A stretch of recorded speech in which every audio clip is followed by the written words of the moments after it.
1부 모더레이터를 맡은 산업법인 코드의 이사 권혜진입니다.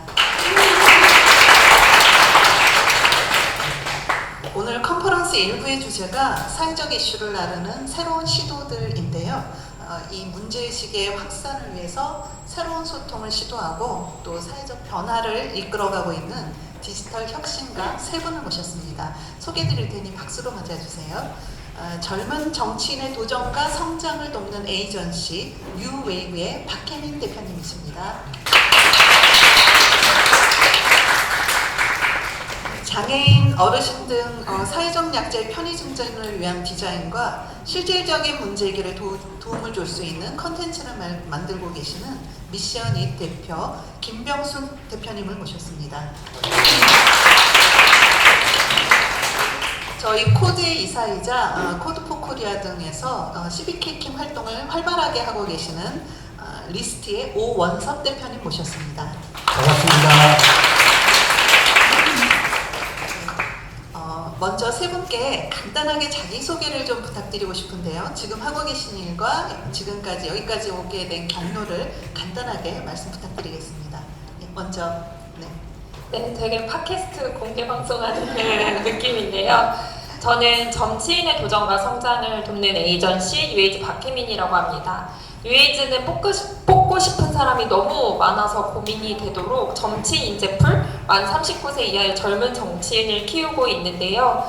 국내에는 정당의 인재팀이나 인재풀이 없기 때문에 저희는 보다 사람들이 도전을 쉽게 하고 또 다르게 성장할 수 있도록 지원하는 일들을 하고 있습니다. 이후에 또 어떤 일들을 하고 있는지 구체적으로 설명드리겠습니다. 반갑습니다. 네, 저희 미션잇에서는 그 장애인분들과 고연령 사용자들의 사용자 경험, UX를 깊이 있게 분석하고 있는 그런 일을 중점적으로 하고 있고요. 그리고 이제 전시도 진행을 하고 이따가 이제 설명을 드릴 부분은 MSV 소셜 임팩트 시리즈라고 해서 저희가 만들고 있는 그런 콘텐츠와 관련해서 이제 설명을 해드릴 예정입니다. 네, 감사합니다. 네, 반갑습니다. 저는 산업법인 코드에서 활동을 하고 있고요. 12개킹이라고 하는 활동을 하는데 들어보신 분도 계실 거고 좀 생소하신 분들도 계실 텐데 그 설명을 좀 드릴 거고요. 사실 오늘 주인공은 미션이라고 뉴에이즈가 아마도 주인공일 것 같고 저는 미션잇이나 뉴에이즈하고 같이 12개킹이라고 하는 활동으로 콜라보할 수 있는 것들이 없을까, 무엇을 돌파해 볼 수 있는 것들은 없을까, 이런 것들을 좀 고민을 같이 해보려고 나왔습니다. 좀 이따 좀 더 설명을 드릴게요. 반갑습니다. 세 분이 그동안 구체적으로 어떤 일을 해오셨는지 그리고 우리가 그 속에서 어떠한 인사이트를 얻을지 궁금한데요. 준비해 오신 이야기들 먼저 듣고 함께 이야기 나누도록 하겠습니다. 먼저 뉴에이즈 박혜민 대표님 모시겠습니다. 근데 커먼즈 펍인데 연사들은 맥주에 숙취 해소제도 주시는데 앉아 계신 분들은 너무 학구적이셔서 제가 몹시 부담스럽습니다. 네, 뉴에이즈는 앞서서 말씀드린 것처럼 정치인의 도전과 성장을 돕는 에이전시입니다. 저희는 21년도 2월에 시작한 비영리 단체인데요. 처음 시작했을 때는 이 질문에서 출발을 했습니다. 정치산업 내 의사결정권자가 왜 이렇게 다양하지 않지? 왜 나를 닮은 사람은 없지? 내가 중요하게 생각하는 관점과 우선순위를 반영하는 사람은 왜 없는 거지? 라는 질문에서 출발을 했는데요. 보통 정치가 달라져야 한다고 이야기할 때 사람들은 누가 정치를 해야 되지? 더 훌륭한 사람이 누구지? 우리의 문제를 해결해줄 그 사람 어디 갔지? 라고 찾게 되는데요. 뉴에이즈는 정치가 달라지려면 정치인이 어떻게 성장시켜야 할까에서 출발했습니다. 그 이유는 어떻게 보면 시스템이 없기 때문에 이 문제가 반복이 된다면 기존의 방식에서 관성을 바꾸고 새로운 시스템을 만들어야 이 문제가 해결된다고 믿었기 때문입니다. 그렇게 했을 때 어떻게가 되게 중요할 텐데요. 저와 함께 시작한 미네님과 저한테 가장 중요한 질문은 다양한 개인의 영향력을 연결해서 새로운 방식의 권력을 만들자라는 부분이었습니다. 좀 더 풀어서 설명을 해보면 개인은 시스템에 정말 많은 영향을 받게 되죠. 저도 학교 다닐 때 막 학교에서 열심히 공부해야 된다고 해서 막 열심히 공부하다가 이게 맞나? 라는 질문이 들곤 했는데요. 근데 사실 그 시스템을 또 바꿀 수 있는 건 개인들이라고 생각을 했습니다. 그렇다면 개인들이 어떻게 이 문제에 먼저 공감할 수 있을까? 다원화된 사회라는 전제 안에서 우리가 어떻게 동기부여를 하고 공동의 목표를 설정할 수 있을까? 그 시스템으로 어떻게 우리가 기존의 정치의 의사결정권자가 권한을 갖던 방식의 관성을 바꿀 수 있을까? 라는 질문을 가지게 됩니다. 그래서 뉴에이즈가 21년도 2월에 시작해서 웹사이트에 올렸던 내용은 딱 이 만화가 전부였습니다. 그리고 같이 할 사람 이메일 좀 남겨달라고 했었는데요. 이 내용을 한번 자세히 보면 어느새 비슷한 선수들이 가득한 경기장에 젊고 새로운 도전을 하고 싶은 신인 선수가 있고 이 여정이 아주 어렵기 때문에 실력과 유머를 갖춘 에이전시 뉴에이즈가 등장한다. 근데 이 문제가 굉장히 어려우니까 우리 같이 풀어보자. 2002년 경기장의 모습을 어떻게 바꿀 수 있을까? 라는 제안입니다. 저희가 그 스포츠 에이전시 모델을 굉장히 따라가고 있는데요. 손흥민 선수가 토트넘의 주장인데 CA라는 에이전시의 멤버 소속이기도 하거든요. 그것처럼 정당과 관계없이 젊은 정치인들 돕는 에이전시 모델을 하겠다. 그러려면 유능하고 좋은 후보들을 찾아오고 성장시키는 캐스팅 매니저의 역할이 필요하니까 이걸 유권자인 여러분이 같이 해주면 좋겠다. 관중석을 벗어나서 경기장에 적극적으로 개입하면 좋겠다. 라는 제안을 합니다. 이처럼 저희가 개인들과 함께 변화를 만든다는 전제와 마찬가지로 저희는 성장시키는 정치인 역시도 탁월한 개인 한 명이 아니라 다수가 성장할 수 있는 시스템을 고민했습니다. 그래서 어떻게 해야 할까? 왜 정치인이 등장하기 어렵지? 라고 알아보기 시작을 했는데요. 그때 저희가 정말 많은 정치인분들을 실제로 방문하고 만나면서 문제를 이렇게 나름 해킹해보기 시작했습니다. 또 크게 5가지로 구분할 수 있겠더라고요. 먼저 정치를 직업으로 할 수 있다고 생각해보시지 않기도 하고요. 그다음에 지방의원의 경우에는 누구를 누굴 뽑아야 하는지 누가 있는지 모르기 때문에 내가 어디에 도전할 수 있는지에 대한 정보가 부족했습니다. 그리고 무엇보다 저희가 데이터를 봤을 때 후보자의 연령 비율과 당선자의 연령 비율이 같이 연동하는 걸 보고 후보자의 수가 더 많아져야 한다고 봤는데 이때 후보로 결심하는 수의 사람이 더 많이 필요하다는 거기도 했죠. 그 다음에 실력을 쌓을 수 있어야 되는데 혹시 정치인 되는 방법을 포털 사이트에 검색하면 뭐가 나오는지 아시나요? 예전에는 아무것도 나오지 않았지만 이제 뉴에이즈가 나옵니다.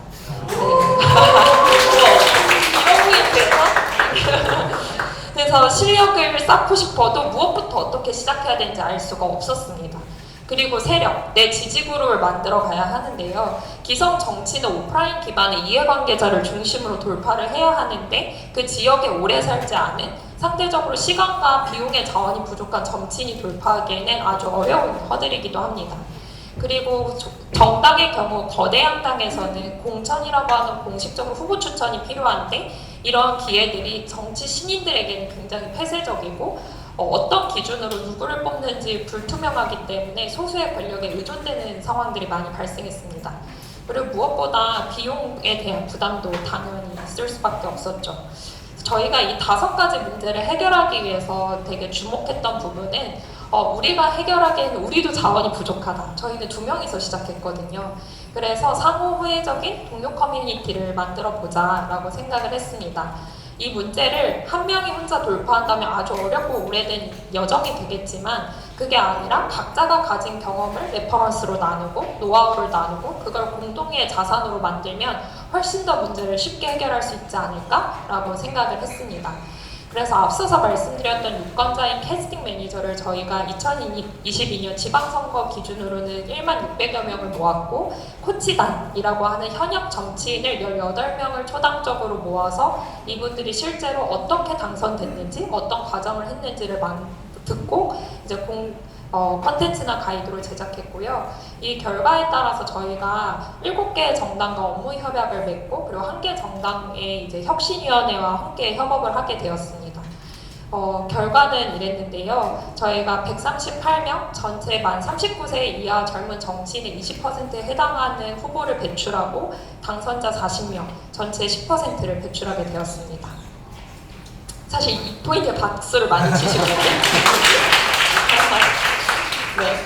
그래서 저희가 이렇게 성과를 내고 나서 이런 질문이 들었어요. 다양한 의사결정권자가 많이 등장할 수 있는 시스템을 고민하기 시작했는데 그 사람이 정말 다양한 의사결정을 할 수도 있을까? 그게 더 유리해지게 만들려면, 그게 더 효과적인 관성을 바꿀 수 있는 시스템이 되려면 어떻게 해야 하지? 라고 생각을 하게 되었습니다. 그래서 저희는 결국에는 권한을 가지게 되는 과정의 방식이 바뀌어야만 결과의 내용이 달라질 수 있다라고 생각을 했고요. 그때 가장 중요하게 생각한 건 굉장히 폐쇄적이었고 그 다음에 불투명했고 비체계적이었던 정당의 시스템을 훨씬 개방적으로 만들고 투명하게 만들고 체계적으로 만들어야 한다는 점에 있었어요. 그래서 저희가 그 이후에 세운 인재성장 시스템의 큰 방향은 자기다움을 잃지 않고 지역을 기반으로 문제 해결 경험을 쌓은 인재, 그리고 소수의 권력에 기대지 않고 독립적인 영향력을 키울 수 있는 인재성장 시스템입니다. 자기다움을 잃지 않고 지역을 기반으로 문제 해결의 경험을 쌓는다는 건 정치는 혼자 하는 것이 아니기 때문에 지역에서 발견한 문제를 지역의 주민들과 함께 해결하면서 자신의 지지 기반을 확장한다는 뜻이고요. 그다음에 소수의 권력에 기대지 않는다는 건 기존의 지지그룹을 모을 수 있는 방식이 오프라인 기반의 폐쇄적인 방식이었기 때문에 새로운 정치인이 등장할 때마다 분리할 수밖에 없었습니다. 그럼 아예 본진을 바꿔서 오프라인이 아니라 온라인으로 옮겨간다면 어떨까? 폐쇄적이었던 커뮤니티가 아니라 다양한 개인들과 훨씬 더 많이 연결되고 그 연결 자체가 조직화되는 방식으로 경로를 바꾸면 어떨까라는 출발을 하게 됩니다. 그래서 뉴에이지가 지방선거 이후로 만든 서비스는 크게 두 가지인데요. 하나는 도전을 쉽게 뉴에이지 메이트, 다른 하나는 성장을 다르게 뉴에이지 피드입니다. 뉴에이지 메이트를 잠깐 소개해드리면요. 저희가 앞서 말씀드린 것처럼 다양한 정치인들의 경험을 토대로 체계적으로 성장 시스템의 커리큘럼을 설정하게 되었습니다. 앞서 말씀드린 인재상에 맞춰서 단계적으로 어떻게 성장해야 되는지 방향도 설정하고요. 셀프 진단으로 객관적으로 자기 진단을 할 수 있도록 하고요. 정치인 직업으로 어떨까? 유권자 분석하려면 어떻게 해야 되지? 정당 활동은 어떻게 시작하지? 정당을 결정한다는 건 또 어떻게 해야 할까? 라는 거를 저희가 컨텐츠로 제작을 해서 하나씩 읽으면서 학습할 수 있게 하고 이 학습은 각자 정당이 다른 동료들과 함께 피드백을 주고받으면서 성장할 수 있는 모델을 만들었습니다. 메이트에서 잘 성장하신 분들을 피드로 많이 진출시키는 게 저희 목표인데요. 피드는 카카오톡으로 받아볼 수 있는 일하는 정치인 소식 서비스입니다. 보통 저희가 2030 유권자분들이 정치인들 너무 일 안 해요 라고 화내시면 그 지역에 정치인 누가 있나요? 라고 물어보기도 하거든요. 근데 저도 뉴에이지 시작하기 전에 투표용지가 왜 이렇게 많은지도 잘 몰랐었어요. 그러면은 선출 단위가 다 다르고 선거구의 크기도 다르고 선거구의 크기에 따라 이름이 다 다르다 보니까 우리 지역의 의사결정권자가 누구인지를 찾기가 굉장히 어렵다는 걸 알게 됐습니다. 그래서 예를 들어 내가 살고 있는 집의 주소만 입력하면 우리 지역의 의사결정권자가 누군지, 내 관심 키워드, 기후위기, 동물권에 따라서 의제를 발의하고 문제를 해결하고 있는 정치인이 누군지 알 수 있고요. 이 정치인을 구독하면 새로운 소식이 올라올 때마다 카카오 알림톡으로 일하는 소식을 전달해 줍니다. 근데 반대로 정치인 입장에서 생각을 해보면 지역에서 만나기 어려웠던, 낮에 하루 종일 서 있어도 만나기 어려웠던 2030 유권자를 만나고 연결될 수 있고 나의 지지 그룹으로 획득해 나갈 수 있는 새로운 온라인 기반의 지역구 관리 서비스가 되는 셈입니다. 이에 나아가서 사실 이 변화를 만드는 거 앞서서 제가 관성을 바꾸는 게 결국 시스템을 바꾸는 일인 것 같다라고 말씀을 드렸는데 이 일을 저희끼리만 열심히 잘한다고 변화를 만들 수가 없는 거예요. 특히 정치인을 더 많이 기대하고 응원하는 유권자 그룹이 있을수록 그들에게 더 큰 용기가 되고 영향력이 된다는 걸 지방선거에서 경험을 하게 되면서 저희는 이제 매주 한 장 정치용어 학습지라고 하는 도미노 구독자분들을 모으기 시작했고 그리고 여기에도 많이 앉아 계시는데 뉴에이지 빌더즈라고 하는 뉴에이지 후원자 커뮤니티를 만들었습니다. 그래서 단순히 이 각각의 역할들이 우리 뉴스레터를 받아보는 사람, 우리를 후원하는 사람이 아니라 더 나은 정치를 기대하고 그걸 시스템으로 만들 수 있다고 믿는 사람의 커뮤니티를 확장해 가면서 과정의 방식이 바뀌고 그 결과의 내용이 달라지는 경로에 더 많은 개인들이 모여가고 쌓여가게 만들고 있습니다.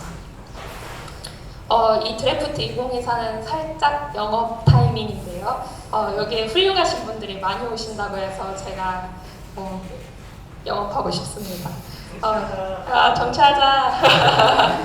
드래프트라고 신인 선수들을 프로리그로 보낼 때 드래프트를 하잖아요. 최근에도 KBO에서 드래프트를 했는데 최강야구 보시는 분들은 잘 아실 것 같습니다.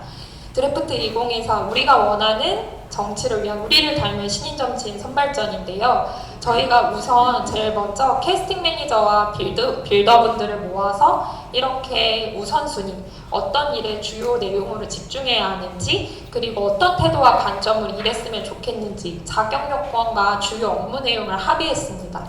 그리고 9월 11일부터 국회의원 선거에 출마할 정치인 추천을 시작했습니다. 저희 목표는 이전에는 인재가 없다 혹은 준비되어 있는 사람이 없다라고 하지만 유권자가 세운 기준에 맞는 후보를 많이 모으고 그분들을 11월에 100명의 엔트리 후보로 등장시키는 걸 목표로 하고 있습니다. 저희가 앞서서 말씀드린 것처럼 유권자분들이랑 기준을 같이 세웠어요. 8개 우리 채용 공고 보면 항상 자격 요건에 이런 사람이 지원해야 된다고 써 있잖아요. 그래서 그 자격 요건도 같이 세우고 그 다음에 어떤 우선순위에 집중해야 하는지 10가지 과제도 같이 합의해서 만들었습니다. 이렇게 오프라인에서만 한 게 아니라 온라인에서 저희가 온라인 캠페인을 통해서 1000명의 의견을 받고 그 1000명의 데이터를 분석해서 다시 오프라인에서 합의 워크숍을 거쳐서 만든 결과이기도 합니다. 그래서 이처럼 이러한 문제를 함께 해결할 사람이 있다면 좋은 분들 주변에 많으시면 많이 추천해 주셨으면 좋겠습니다. 앞서 말씀드린 것처럼 정치를 변화시키는 것이 어떻게 보면 한 소수의 권력이나 아주 탁월한 개인이 아니라 다수의 사람들이 그 더 나아질 수 있다고 믿는 것, 그리고 그 시스템 안에 훨씬 더 많이 참여할 때 변할 수 있다고 생각하기 때문에요. 나는 추천할 사람이 아니라 내가 직접 하는 게 더 좋겠다 라고 생각하신다면 드래프트 2024에도 직접 지원하실 수도 있으니까 지원해 주시면 감사드리겠습니다. 감사합니다. 네, 발표 잘 들었습니다. 다음은 미션인 김병수 대표님 발표 듣겠습니다.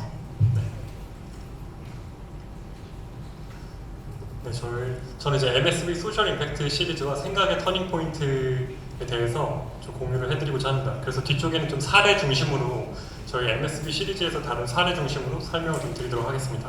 짧게 저희 회사에 대해서 아마 잘 모르실 것 같아서 잠깐 설명을 드리면요, 그 장애인과 고령층 등 지금까지 좀 주목하지 않았던 사람들의 사용성을 연구하고 있습니다. 그래서 그 장애인 분들과 또 고연령층 분들뿐 아니라 ADHD나 난독증이나 공황장애를 가진 분들이 이런 분들의 사용성은 어떻게 되는지 그런 디자인의 접근성도 같이 연구를 하고 있습니다. 그래서 저희가 크게 이제 두 가지로 저희 회사의 방향성을 가지고 있는데요. 하나는 이제 콘텐츠고 다른 하나는 디자인입니다. 근데 콘텐츠와 디자인을 다 다루는 이유가 아무리 이제 디자인은 하나의 물리적인 변화라고 저희가 생각을 하고 있고 콘텐츠는 인식의 변화라고 생각을 하고 있습니다. 이 두 가지를 다 다루는 이유는 아무리 이제 물리적으로 잘 변화가 된 그런 환경이라 할지라도 사람들의 인식이 뒷받침이 되지 않는다면은 어떤 그런 사회적인 변화가 제대로 일어나지 않기 때문입니다. 예를 들어서 제가 이제 잠깐 그 해외에서 거주를 할 때 사실 거기 그 대중교통 환경은 저희 나라보다 훨씬 좋지 않았습니다.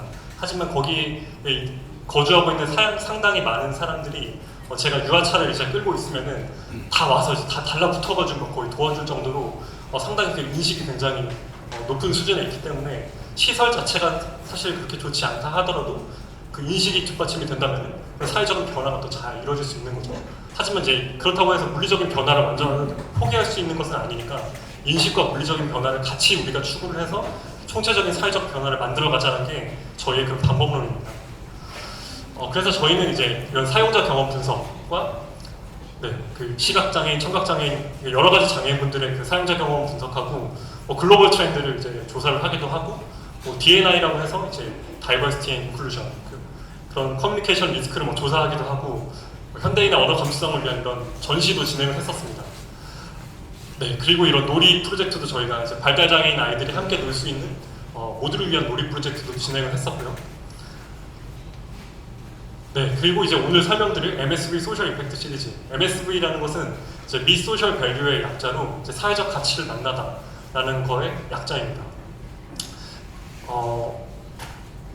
그래서 저희의 그 초점은 해결해야 할 중요한 사회 문제를 발굴하는 것이 저희의 그 중요한 목적입니다.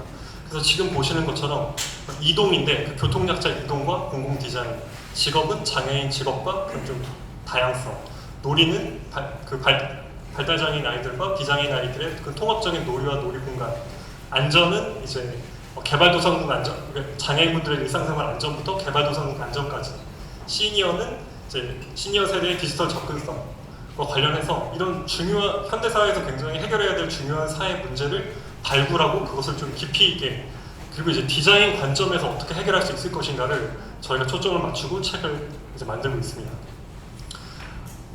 그래서 크게 두 가지로 이제 실용적인 인사이트를 저희가 발굴하는 것이 목적이고, 또한 그 내면 심리에 있는 그 깊이 있는 이해를 하는 것이 저희의 그 중요한 목적인데요. 저희 1호 책에 있는 일부인데, 아마 이 사진만 보셨을 때는 이게 도대체 뭔 사진인가 아마 좀 잘 모르실 것입니다. 근데 조금 더 이제 한 거는 이제 이 사진을 자세히 설명을 드리면요. 이제 정수기 같은 것들이 이분은 이제 앉아서 생활을 하시는 분입니다. 지금 여기 사진에 계신 분은 그 집 안에서는 이제 서 있을 수가 없으시고 그냥 좌식으로 이렇게 다니시는 분이신데, 정수기에서 이제 따뜻한 물을 이제 마시고 싶어 하시는데, 정수기 버튼이 이제 정수기 설치를 저희가 보통은 이제 그 어떤 식탁 같은 데 위에다가 하잖아요. 그렇기 때문에 앉아서 계시기 때문에 저 버튼을 누를 수가 없는 거예요. 그래서 막대기로 그나마 다행히 저 정수 버튼을 눌러서 미지근한 물을 항상 마시시는데, 이분도 이제 찬 물도 마시고 싶으시고 따뜻한 물도 마시고 싶지 않으시겠습니까? 또 그리고 가운데 냉장고 같은 경우에도 보면은 냉장고 문을 열기가 쉽지가 않아요. 저건 좀 옛날 한 십몇 년 전에 나온 디자인인데 가운데 부분만 볼록하게 되어 있고 그 아래쪽은 이렇게 플랫하게 되어 있기 때문에 손으로 열 수가 없습니다. 또한 그 맨 오른쪽을 보시면은 그 휠체어를 탄 상태에서 이분이 이제 아파트 현관문을 이제 번호를 누르고 싶어 하시는데, 아이들을 고려해가지고 저희 이제 아이들이 올라갈 수 있게 저렇게 초록색으로 이제 물건을 이렇게 두었어요. 그러다 보니까 이제 이분이 휠체어를 사용하시는 분이 버튼을 누르고 들어가시기에 좀 불편하신 거죠. 어쨌거나 이렇게 서 있는 사람에게 맞추어진 제품과 공간이었다. 이런 것들을 저희가 이제 인사이트로 발굴을 하고, 그리고 이 안에 들어있는 내면의 심리, 이분이 이제 이렇게 리모컨을 막 사용을 하시고, 혹은 이제 서서 이제 다니시기 위해서 저렇게 바 같은 것을 이렇게 설치를 하시고, 저런 것들을 왜 저렇게 하시는가? 그 안에는 결국 정말 이분도 스스로 뭔가를 선택하고 하고 싶어 하시는 독립적인 의지가 있다는 것이죠. 그런 독립 의지라는 것이 중요하다는 그런 심리적인 요소들을 저희가 책을 통해서 발굴을 하고 있습니다. 예를 들어서 또 이제 이분은 이제 운전을 하시는 분이신데, 휠체어 이용 장애이신데 저렇게 핸드 컨트롤러라고 해서 브레이크랑 엑셀을 손으로 이제 작동하실 수 있는 분, 그리고 오른쪽은 저시력 시각 장애인 분이 이제 앱을 사용하시는데 이제 자유롭게 이제 조명을 조절하시는 것입니다. 이런 예시들을 통해서 우리가 이런 장애인분들이 정말 그 독립적으로 뭔가 생활하고 선택을 하고 싶다, 그런 의지가 있다는 것을 저희가 그렇게 책을 통해서 발굴해내고 많은 사람들한테 전파를 하고 있습니다. 그 놀이 책에서 다뤘던 이런 발달장애인 아이들도 마찬가지인 것이죠. 사실 그 놀이터라고 하면은 많은 사람들이 이제 비장애인 아이들이 놀 수 있는 놀이 환경을 많이 생각을 하는데, 이런 발달장애인 아이들, 그 뇌병변 장애를 같이 가지고 있고 청각 장애도 같이 있는데, 이 장애인 아이도 당연히 이제 놀이 공간 안에서 마음껏 놀 수 있는, 선택할 수 있는 자유가 필요한 것이죠. 그래서 이런 사례들과 그런 인사이트와 이 사람들이 가지고 있는 그 내면의 심리란 어떤 것인가를 저희가 발굴을 하고 있습니다. 저의 시작은 사실 정말 철저한 무관심이었다고 생각이 듭니다.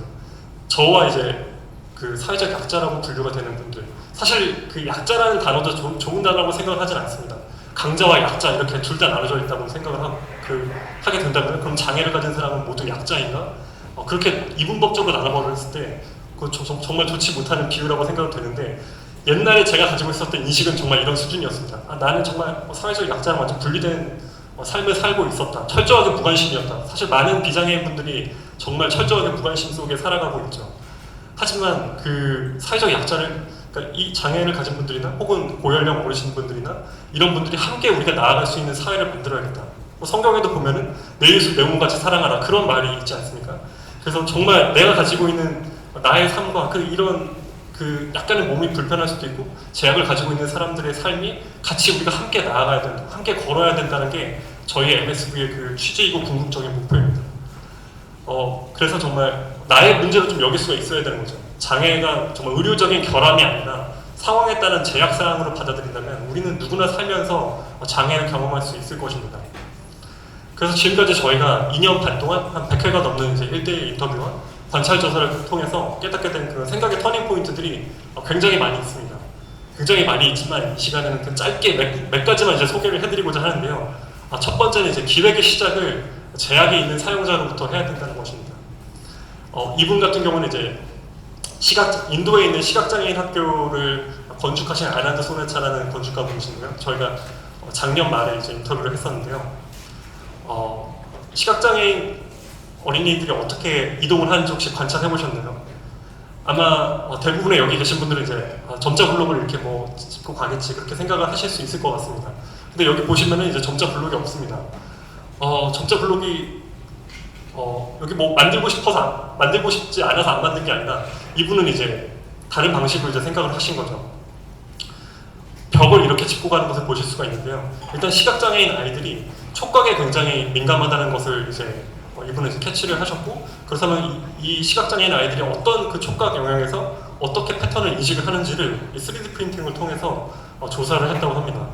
그래서 벽의 패턴, 이제 어떤 공간은 이제 가로형 패턴으로 이제 진행을 하고, 어떤 공간은 이제 세로형 패턴으로 진행을 하고, 어떤 공간은 이제 점형 패턴으로 해가지고, 이곳은 이제 복도이고, 또 이곳은 이제 교실이고, 이곳은 또 다른 공간이다. 그런 것을 패턴을 통해서 인식을 할 수 있도록 이제 만들었다고 합니다.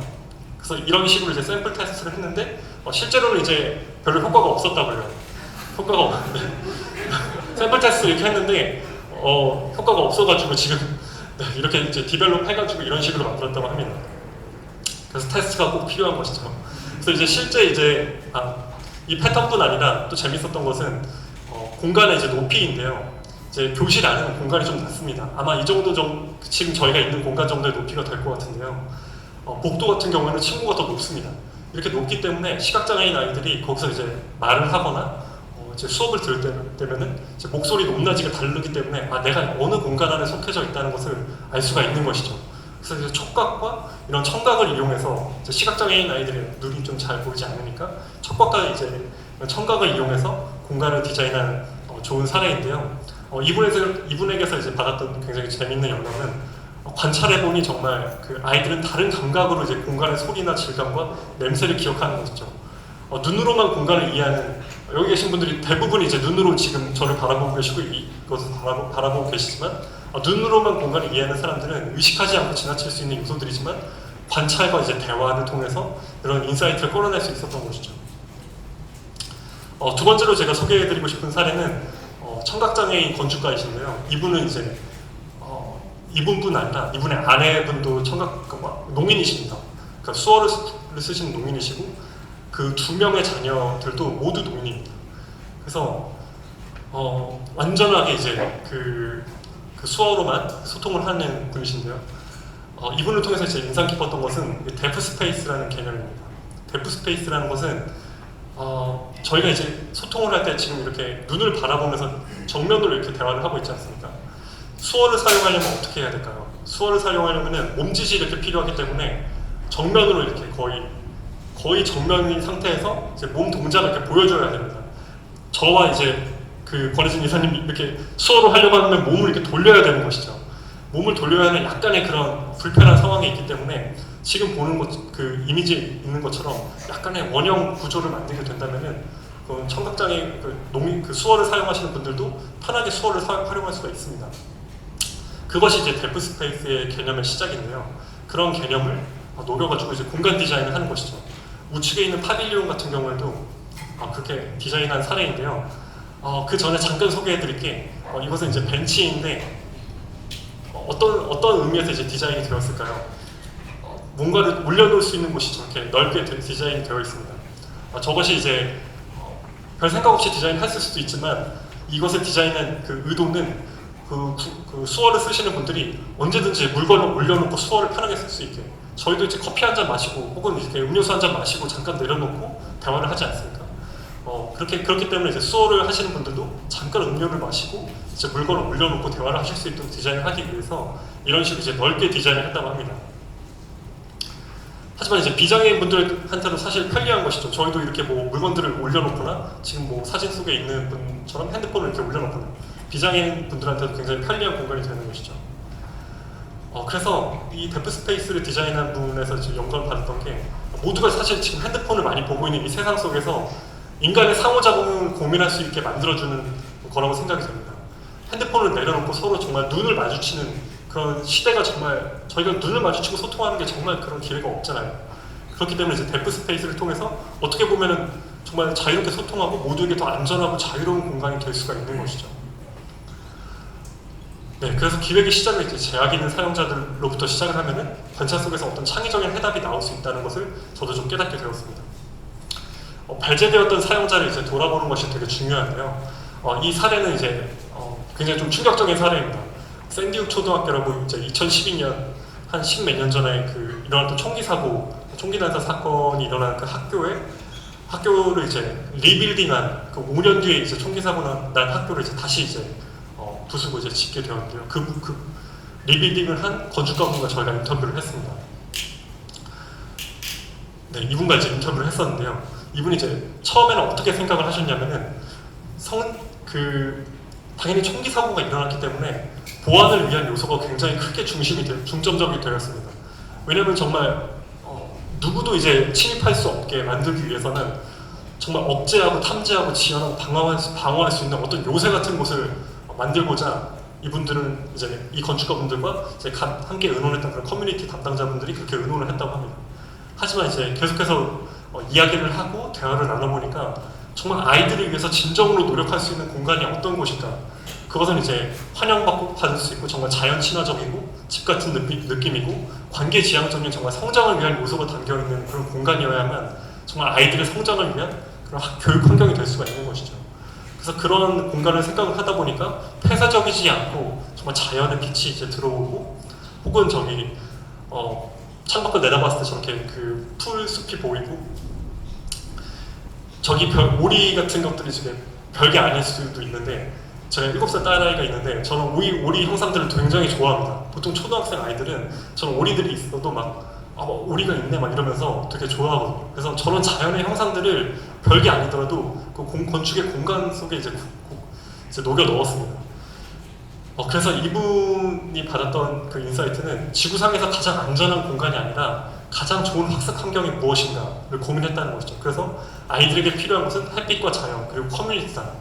그래서 배제되었던 그런 아이들에 대한 아이들의 교육 환경에 대한 본질을 다시 한번 이제 생각을 했을 때 공간이 추구하는 그런 본질을 찾아갈 수가 있다는 것이 되게 흥미로운 인사이트였습니다.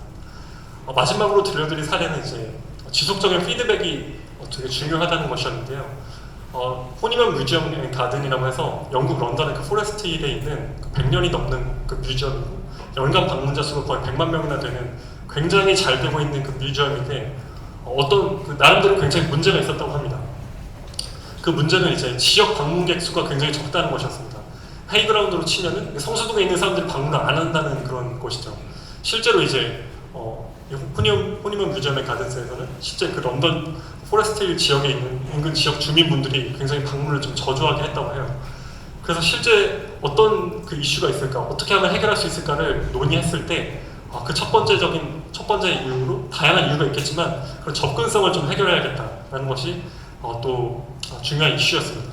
그래서 이제 실제로 그 장애를 가지고 있는 분들, 자폐성 장애 아동의 부모님이나 혹은 시각장애인 분이나 혹은 이제 휠체어 이용 장애인분이나 다양한 장애인분들의 피드백을 지속적으로 들음으로써 이 공간을 새롭게 이제 디자인을 했다고 합니다. 그래서 이분에게서 받은 인사이트는 뮤지엄은 정말 시혜자이고 방문자는 수혜자라는 관점. 저희가 어떤 공간을 디자인할 때 우리가 이렇게 잘 디자인했으니까 너네는 이제 찾아와 봐라 그런 입장이 아니라 정말 이제 공간을 찾아오고자 하는 사람들을 실제 만나고 그 사람들이 우리 공간을 디자인하는 어떤 정말 중요한 요소라는 것으로 그런 관점을 가지고 당신의 도움이 필요합니다 라고 말할 수 있어야 된다는 그런 인상 깊은 말을 해주었습니다.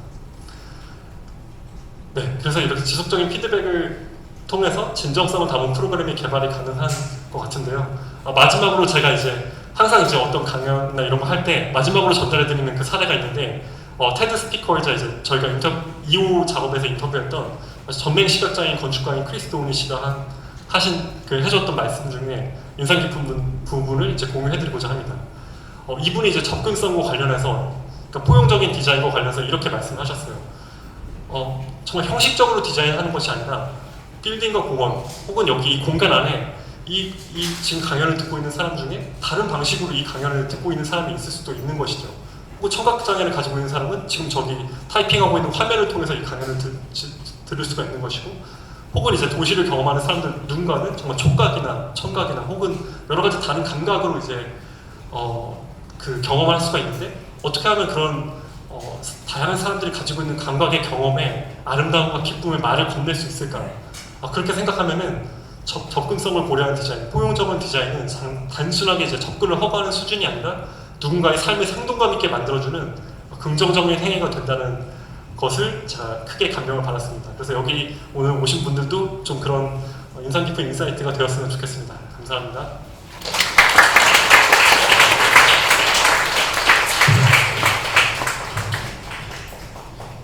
짧은 시간에 정말 꽉꽉 눌러 담아가지고 너무 좋은 말씀 많이 해주셨는데요.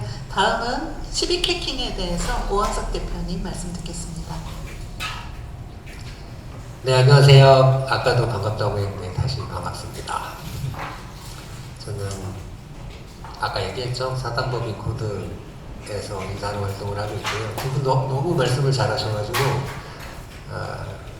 걱정되네요. 그리고 제가 아까 물어봤는데 영상 송출 안 한다 그래서 좀 농담도 하고 이럴까 그랬는데 문자로도 남아서 어떻게 하지? 막 이런 생각도 들고요. 두 분 자료도 되게 예쁘고 그래서 좀 미안하기도 하고 아무튼 그렇습니다. 그리고 여기가 이렇게 제가 이렇게 종이 좀 쓰시는 스타일이에요.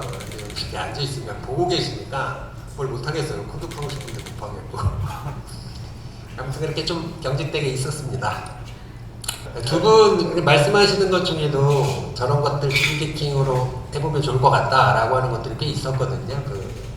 이렇게 이동약자 이렇게 디자인 관련된 것들도 그렇고, 이렇게 손드는 사람들 모아야 되는 것들도 그렇고, 아무튼 소통하는 법이라고 해서 12개킹이라는 거를 들어보셨어요?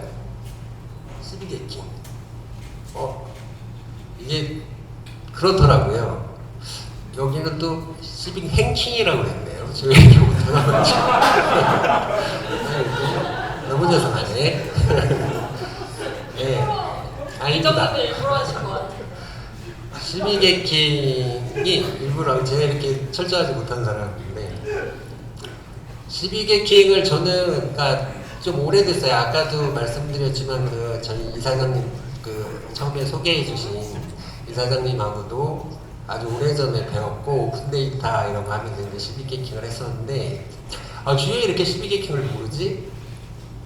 라는 생각들을 많이 하거든요. 우리 주위에서 많이 발생하고 많이들 활동들을 하고 뭐 이러고 있는데, 아무튼 두 분들도 이제 이렇게 의미 있는 일들을 하고 계시는데, 12개킹은 시민들이 어떤 새로운 도구와 접근 방법을 이용을 해서 도시 또는 정부 시스템을 개선시켜 나가는 사회 운동이라고 합니다. 위키가 그렇게 얘기를 하고 있는데, 시빅은 시민을 주로 의미를 하고요. 해킹은 빠르게 무언가를 창의적으로 내 손으로 해결해 볼 수 있겠다라고 싶은 것들, 그런 것들을 해킹이라고 해서 시빅 해킹이라고 이제 합니다. 10의 해킹은 아니고요. 12 해킹.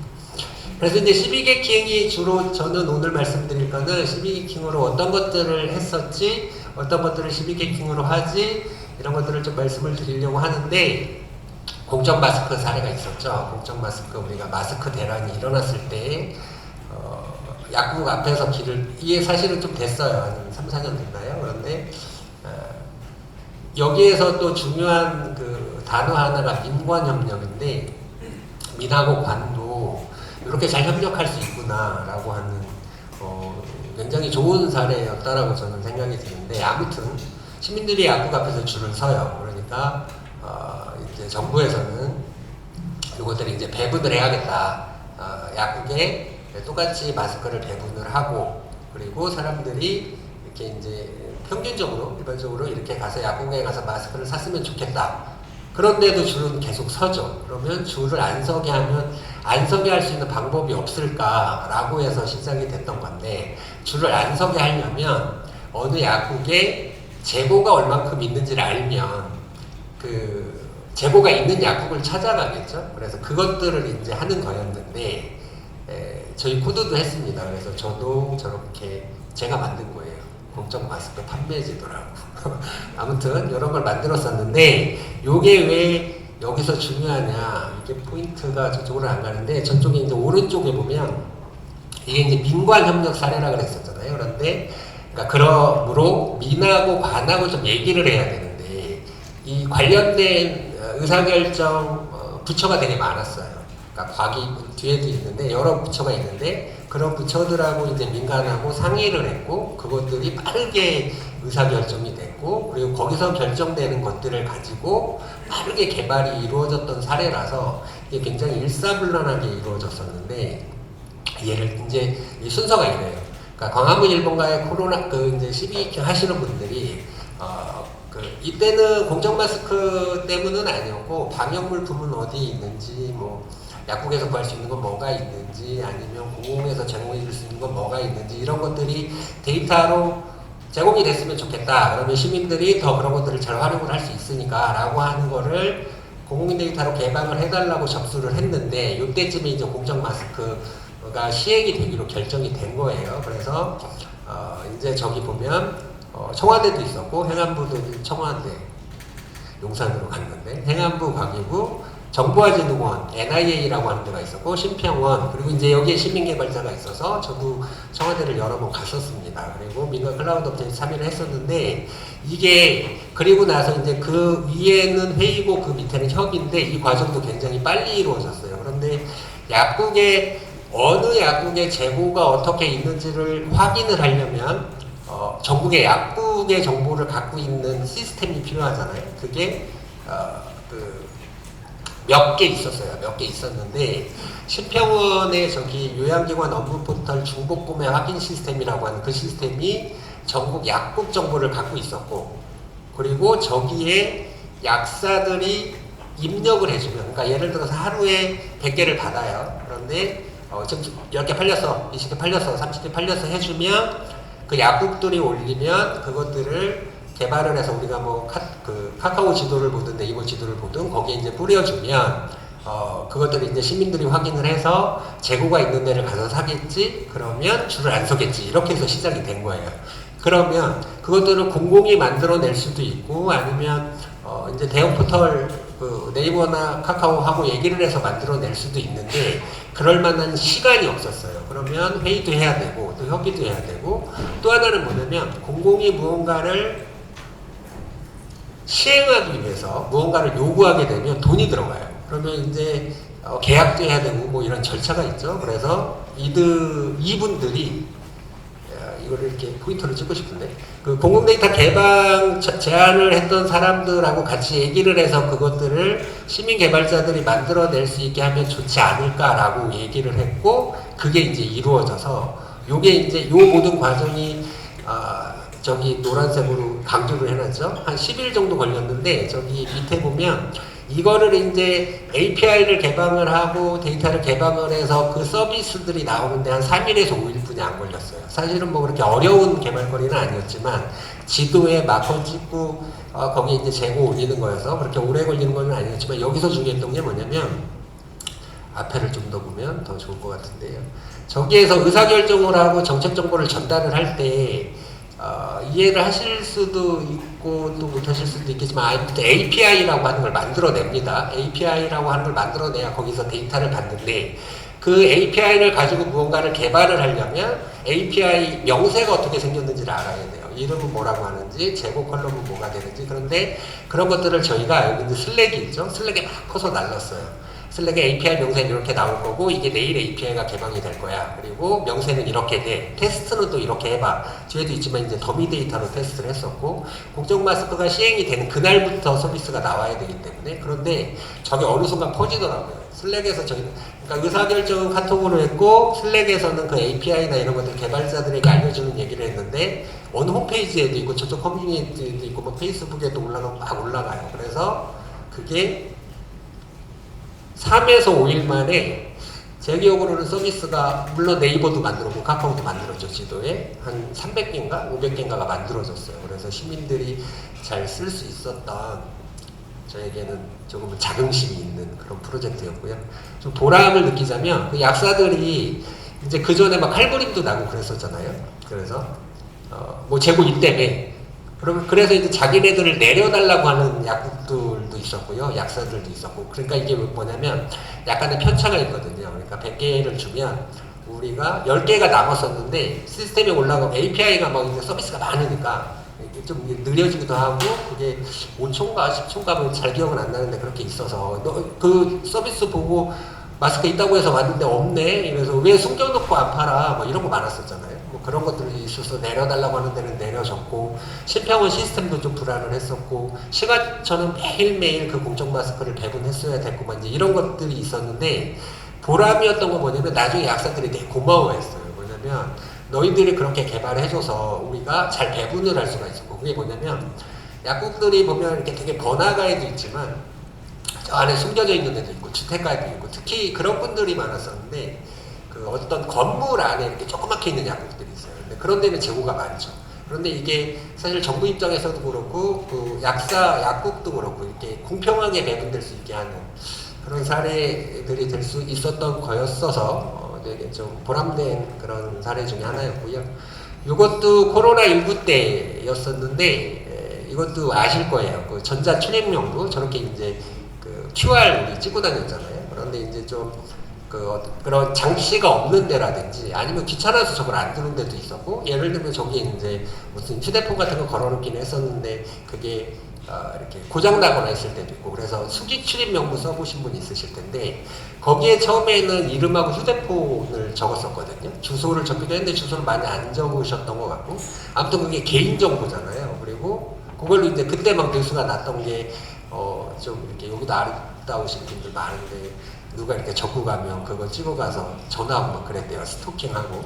그래서 이제 이게 개인정보니까 개인 안심번호가 필요하다. 이걸 역추적이 안 될 수 있게끔 하자라고 하는 걸 개인정보보호위원회가 고민을 많이 하고 있었고, 요것들이 이제 시민 개발자들이 해냈는데, 사실 그 전에 요것도 저기 이제 QR 마크를 생성하는 게 그 휴대폰이니까, 그리고 이제 포털에서 그 카카오랑 네이버랑 이런 데서 하니까 저거를 어디에 개인 안심번호를 노출을 시킬까 이것도 얘기를 많이 하다가 그 QR 번호 밑에 이렇게 찍히게 했거든요.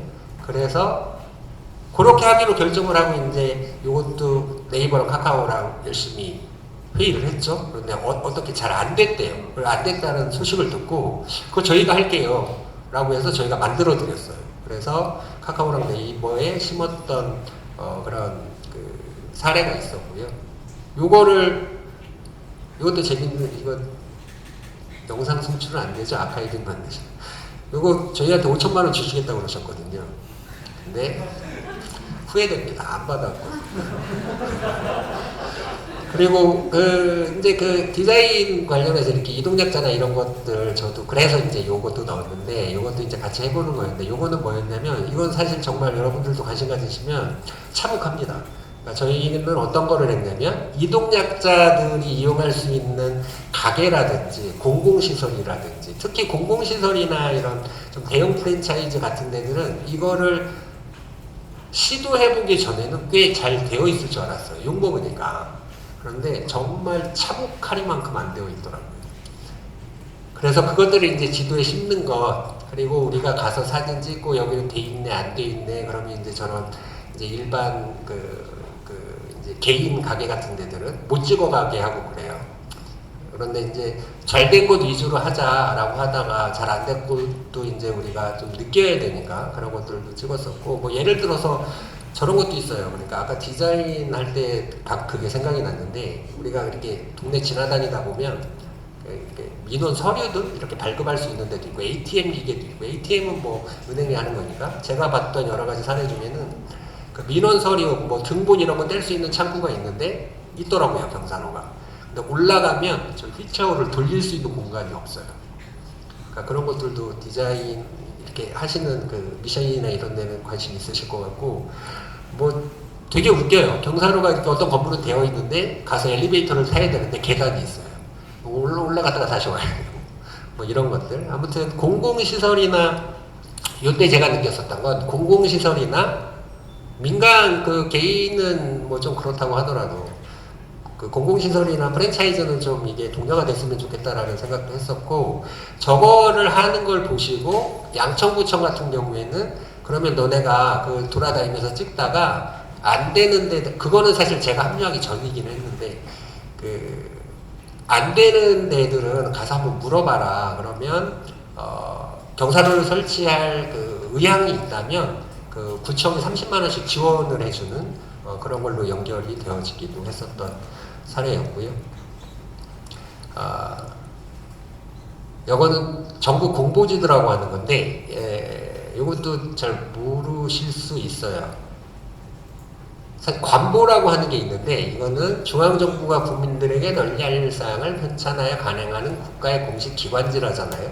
포멀하게는 저런데, 국가가 하는 중앙정부가 시행하는 모든 것들이 다 여기 들어가요. 그러니까 뭐 그 고위공직자 재산공개 이런 거 들어보셨는지 모르겠는데, 입법 예고하는 거, 어디 사업하는 거, 뭐 이런 것들이 여기에 다 들어가거든요. 그런데 이게 좀 이렇게 뭐라고 해야 되나요? 우리가 원하는 데이터는 이렇게 잘 안 나와요. 그래서 우리가 관보라고 하는 이 서비스가 지금 현재도 있는데, 이거를 좀 더 데이터화할 수 있게끔 만들어 보자. 우리가 자꾸 뒤에도 말씀드리겠지만 이렇게 뭐 정부에 뭐 해주세요 이러지 않거든요.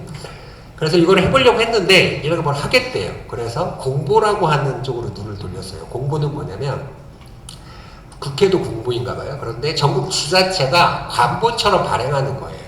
그런데 이거를 이제 조사를 해봤더니 이건 막 그 중구난방이라고 표현했잖아요. 다 달라요. 어디는 뭐 이미지 PDF로 되어 있는 데도 있고, 이미지로 되어 있는 데도 있고, 그걸 PDF로 다운로드 받을 수 있는 데도 있고, 어디는 여기는 군보라고 했네요. 어디는 군보라고 하고, 어디는 시보라고 하고 막 이래요. 그래서 이거를 모아봐야겠다. 제가 사실 오늘 두 분께는 좀 요 말씀을 드리고 싶었는데, 요런 걸 이제 그거는 그 요즘에 말도 많고 탈도 많은 뉴스타파의 한 기자분께서 전국 그 공보지도가 조사가 됐으면 좋겠다라고 하는 아이디어를 주셨어요. 그래서 그러면 그런 거 필요하겠는데 이게 이렇게는 안 되어 있어? 그리고 아직도 이미지 PDF를 올려? 그리고 내용 검색이 안 돼? 이런 것들을 이제 몇몇이 얘기를 하게 됐어요. 그분이 느끼고 나서. 그러면 이제 이런 커뮤니티에서 올립니다. 실제로 지금 이래, 현상이 이래. 그러니까 이거 같이 작업해 볼 사람 있어? 라고 해서 이제 사람들을 모아요. 그러면 이제 처음에는 잘 안 보여지죠. 그리고 이제 그 사람이 그러면 조금 해요. 이렇게 하면 돼. 이러면 이제 커피도 사줄게, 밥도 줄게, 뭐 이제 이러면 이렇게 이제 저기 게더타운인데, 요거는 이제 게더타운에서 했었는데, 이렇게 한 사람 한 사람 모이기 시작해요. 그래서 저기 오른쪽 하단에 있는 것처럼 저런 데이터를 이제 만들어냅니다. 그래서 또 요 얘기를 하고 싶었던 건데, 이게 뭐냐면 아까 사실 뭐 지금까지 나온 기술 중에 아까 개인 안심번호는 조금 암호화하는 기술, 이게 좀 필요하긴 했지만 기술들이 이렇게 막 필요하지는 않아요. 그러니까 필요한 것도 있죠. 어느 정도 개발을 해야 되는데, 정말 이 전국 공보지도는 한 땀 한 땀 했거든요.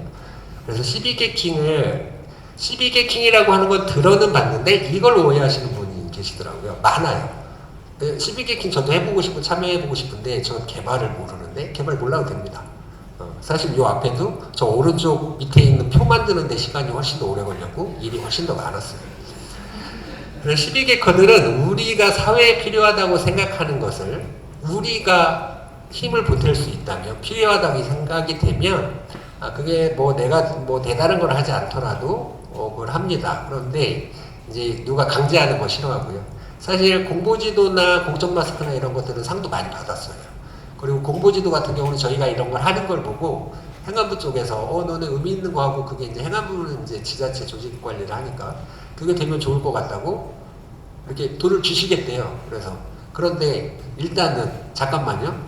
뭘 시키는 건 안 할 거예요. 이제 그러고 이제 얘기를 시작을 합니다.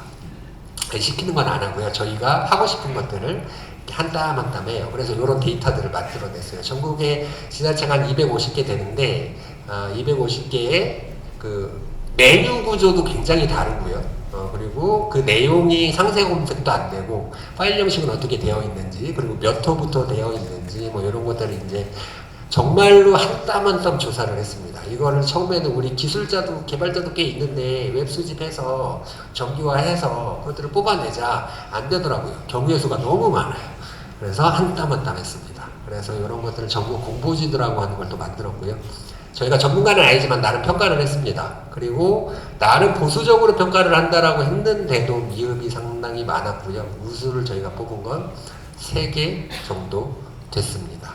그래서 이렇게 이런 것들을 하고 있고, 요즘에 하는 거는 또 이제 지역화폐를 하고 있습니다. 이건 아직 안 끝났는데 이것도 한 땀 한 땀 하는 게 굉장히 많아요. 근데 여기에는 또 의미가 있는 게 뭐냐면, 전국 지자체가 이것도 이제 250개인데 지자체가 그 지자체 홈페이지에 공표가 되어 있기도 하는데 이제 자세한 정보들은 없거든요. 그래서 전국 지자체에게 정보 공개 신청을 다 했어요. 그래서 데이터를 이제 주고, 이제 좀 데이터를 주는 건 아니고 뭐 이렇게 뭐 표 같은 걸 줘요. 엑셀 같은 것도 주고. 그런데 이제 표준화되어 있지는 않고, 그걸 이제 한 땀 한 땀씩 또 하고들 있습니다. 이것도 뭐 일주일에 한 번, 2주일에 한 번, 뭐 어떤 날은 혼자, 어떤 날은 뭐 3시, 4시 뭐 이렇게 해서 하는데, 사실 12개킹은 이게 지혜관폐가 필요하다, 안 필요하다라고 하는 걸 논하고 싶은 사람들은 아니고, 현상을 알고 싶은 거거든요. 어느 지역은 얼마를 썼네. 그런데, 어떻게 효과가 있다라고 얘기를 하네. 어디는 효과가 없다라고 얘기하지는 않겠죠. 예산을 썼으니까. 근데 저 위에도 보면, 지금 이제 파란 쪽에서는 효과가 있다라고 하고, 빨간 쪽에서는 효과가 없다라고 하고, 정부도 좀 효과가, 내년 지역화폐 예산 현재 제로입니다. 놀랍죠. 저도 이게 필요하다 안 필요하다라고 이렇게 선을 긋는 사람은 아니에요. 뭣도 아니지만 아무튼 현상을 우리가 보자. 그래서 의사결정을 하거나 그 정책 결정을 하거나 누군가 궁금하거나 알고 싶은 사람들은 볼 수 있게 하는 게 필요하겠다라고 해서 합니다. 그래서 이런 것도 하고 있고요.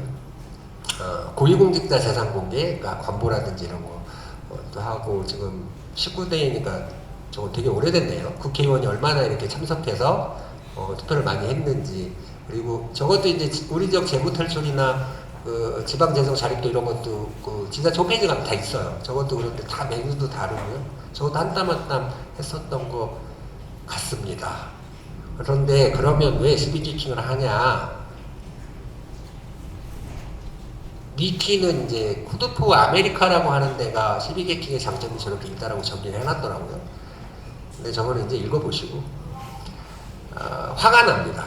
도대체 그것도 없는 이유가 이해도 안 되고, 왜 그게 모여져 있는 데가 없고, 그리고 왜 그게 필요하다고 하면서 못하고 있는지 이해도 안 되고, 그러면 이제 필요하다고 생각이 들어요.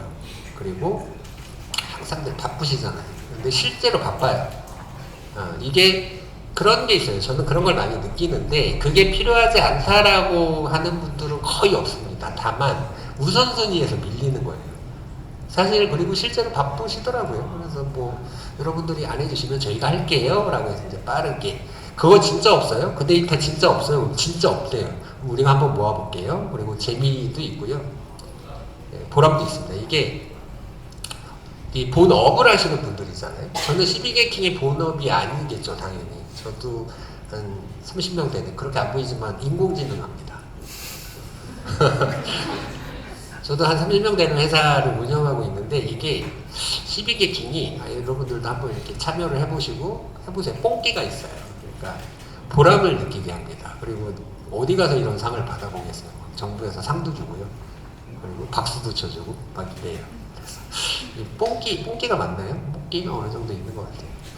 뉴에이즈 같은 경우도 제가 얼마 전에 이걸 봤어요. 이게 2, 3일 전인가? 근데 저기 손성민이라고 하는 학생이 지금 카이스트 학생이거든요. 근데 아까 그 개인 안심 번호를 주도적으로 만들었던, 근데 그때가 고3이었던. 그래서 너 이거 자꾸 이런 거 하면 너 고3인데 그랬는데 개인 안심 번호 프로젝트를 했던 그 사례가 카이스트에서 뭐죠 이거?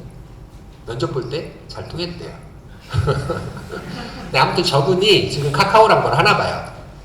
그런데 뉴에이즈 프로젝트를 하고 있더라고요. 뉴에이즈 프로젝트를 하고 있더라고요. 그런데 여기에서 그 지방 의원 정보가 좀 있는 그 필요했나 봐요. 저 학생이. 그래서 그러면 이제 아까 그 전국고 공보지도 이런 것처럼 이렇게 올려요. 근데 아직은 지금 활발하지 않은데 누군가 이제 이렇게 답변을 했죠. 국회의원은 있는데 지금 지방의원 정보는 없는 것 같다. 그러면 이제 뭐 이렇게든 저렇게든 찾아보긴 할 거고, 또 안 되면 아까처럼 이제 사람들이 달라붙어서 막 수동으로 찾아볼 수도 있고, 한 땀 한 땀 만들 수도 있고, 한 땀 한 땀 만들다 보면 뭐 어디서 돈 준다는 데도 생기고 막 그래요. 그래서 12개킹이 숙성되는 단계 대가로가 빠졌네요. 뭐 이렇게 없다는 건지. 아무튼 우리가 무언가를 하고 싶다라고 하는 것들을 막 제시를 하고 발굴을 하고 사람들을 모아요. 나는 관심이 있는데 너도 관심 있어? 그리고 관심 있는 사람 모여봐. 그런데 이제 처음에는 안 모여요. 그러면 내가 조금 해요. 아니면 처음부터 관심 있는 사람들이 모일 때도 있어요. 그러면 우리 이런 거 해볼까요? 또 누구는 들어오고 누구는 나가고 막 이제 저는 개발자 아닌데 뭐 할 수 있어요? 저기 노가다 팀인데 막 이제 이러고. 그래서 하나하나씩 만들어나고, 그것들이 사실 12기킹을 하면서 굉장히 중요한 요소 중에 하나가 참여예요. 어떻게 참여를 이끌 거냐. 그리고 이게 의미가 있는 일이고 네가 의미가 있는 거고, 물론 누가 시키는 건 안 하지만 그 참여를 이끌어내는 것이 굉장히 중요해서 처음에 손들었던 사람이 이렇게 자발적인 모습들을 많이 보여주면 이렇게 사람들이 붙고 그러더라고요. 그래서 이제 숙성되고 또 우리가 이렇게 가만히 하는 것들은 좀 오랫동안 하는 것들이 있어요. 그런데 이제 또 누가 돈을 주잖아요. 그러면 또 빨리 결과를 달라고 그래요. 뭐 시키는 건 안 하지만 시간은 맞춰줘야 되니까. 그래서 또 그런 것들은 빨리 하고 그럽니다. 네, 그래서 이렇게 손을 들면 필요한 곳이 있으면 손이 필요한 사람 손 들으라고 하는 채널들이 여러 개 있으니까 저희 코드랑 같이 뭐 그런 거를 고민해 봐도 되고, 12기킹이 이런 거다. 그리고 그 사람들은 이런 것들을 한다. 재미도 있다, 보람도 있다, 어떤 땐 돈도 준다. 이 정도로 말씀드리고 끝내겠습니다. 감사합니다. 네, 세 분 말씀 잘 들었습니다. 얘기를 듣다 보니 시간이 훅 가네요. 네, 그래서 저희가 준비한 질문도 서로 많았는데 대폭 줄여서 먼저 이제 질문 하나씩만 드리고, 여기 와 계신 분들도 또 물어보시고 싶은 게 많을 것 같아서 마이크 넘겨드리겠습니다. 먼저 그 뉴에이즈 박혜민 대표님께 질문 드리는데요. 다양한 개인을 연결해서 영향력을 만들고 그것을 통해서 사회적 변화를 만들어 가겠다. 이런 데 굉장히 관심이 큰 걸로 알고 있는데요. 어떤 커뮤니티를 운영하면서 실질적으로 부딪히는 고민이랄지, 또 뉴에이즈에는 이해 당사자가 많잖아요. 후보자도 있고 뭐 유권자도 있고 후원자들이 있는데 이들과 소통하면서 신경 쓰이는 점이랄까, 이런 점 무엇인지 여쭤보고 싶습니다. 사실 커뮤니티 관점에서 이야기할 때랑 또 리터러시 관점에서 이야기할 때 또 뷰가 좀 달라지기도 하는데요. 오늘 주제가 좀 사회적 이슈를 다루는 새로운 시도들인 만큼 저희가 좀 리터러시 관점에서 했었던 고민을 나누고 싶습니다. 저희가 21년도 2월에 시작을 했을 때 그때 한참 재보궐선거로 뜨거울 때였고 정치 빵을 말하는 20대 여성이 많지 않았어요. 그래서 되게 빠르게 입장을 정해서 너희의 정체를 알려달라 라는 게 사실 정치의 문법이었는데, 그 뉴에이즈가 이야기하는 정치가 어디에 입장이 명확하게 서는 게 아니라 더 나은 정치를 고민하는 언어를 쓰다 보니까 기존 문법 안에서는 굉장히 불명확한 언어, 모호한 언어라고 좀 느껴지셨던 부분들이 많았던 것 같아요.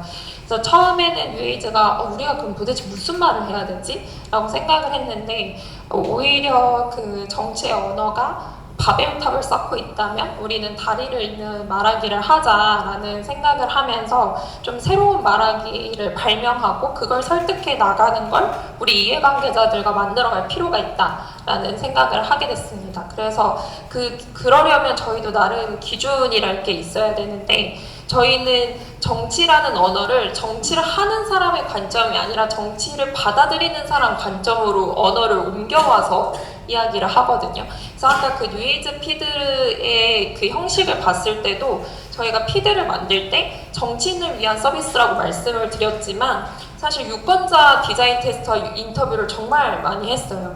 유권자분들한테 어떤 기존의 그 텍스트들을 보여드리면서 흥미가 있는지 더 알고 싶은지 어떨 때 정치인의 소식을 찾아보는지 어떤 방식으로 찾아보는지 어떤 내용을 더 보고 싶은지 이 사람을 왜 더 지지하고 싶은지 이런 부분들을 되게 다양하게 나름의 연구를 거치면서 서비스를 만들고 그 언어를 꼭 정치인 소식뿐만 아니라 뉴에이즈가 정치를 전달하거나 같이 변화를 만들자고 할 때도 이거 진짜 중요한 거니까 당연히 해야지가 아니라 그 각자의 개인적인 욕망이나 동기에 따라서 어떻게 이야기가 붙을지 모른다는 전제로 다양한 방식의 컨텐츠를 생산하고 연결하는 방식으로 좀 고민을 많이 하고 있습니다. 그래서 뉴에이즈의 커뮤니티의 되게 중요한 포인트는 다원성이라고 생각을 하는데 그 다원성을 가져오려고 하더라도 약간 오늘 시빅 해킹을 배웠으니까 응용을 해보면 어떤 공공성이라는 기반으로 사람들이 자기가 직접 하고 싶고 직접 변화의 주체가 되고 싶게끔 만드는 것 그럼 정치의 언어가 결국에는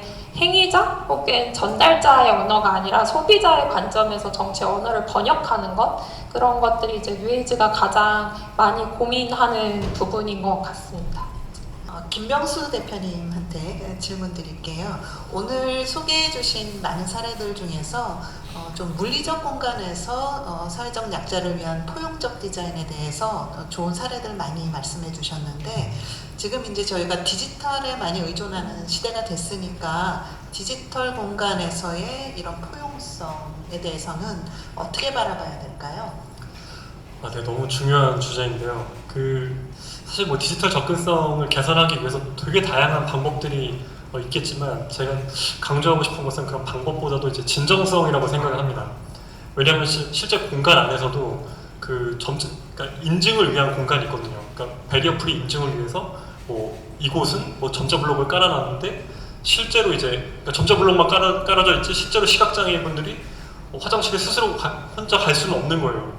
혼자 갈 수는 없고 혼자서 이제 뮤지엄 그 박물관을 이제 관람할 수는 없는데 점자 블록은 일단 설치는 되어 있는 거죠. 그리고 점자 스티커는 붙여져 있고 그러니까 인증을 위한 그런 진정성이 아닌 어떤 인증을 위한 그런 게 아니라 디지털 접근성에 있어서도 예를 들어서 이제 대체 텍스트를 이미지 안에 붙여 넣을 때 대충 그냥 이렇게 붙여 넣는 게 아니라 정말 시각장애인들이 어떤 그 대체 텍스트를 들었을 때 정말 잘 이해하는지 실제 저희가 이제 시각장애인 분들을 이제 인터뷰를 하면서 어떤 방식의 대체 텍스트가 좀 좋았는지 이렇게 물어봤을 때 좀 친절하게 설명해주는 그런 게 구체적으로 이렇게 좀 다양하게 좀 복잡해가지고 말씀드리기 좀 어렵지만 어쨌든 간에 이제 실제 대체 텍스트도 이제 시각장애인 분들이 선호하시는 그런 유형이 있거든요. 어떻게 이렇게 설명을 드려야 되고 근데 이런 거는 결국 그런 것을 개발하는 담당자분이 진정성을 가지지 않고서는 할 수가 없다고 생각이 듭니다. 그래서 디지털 접근성을 이제 개선을 할 때에도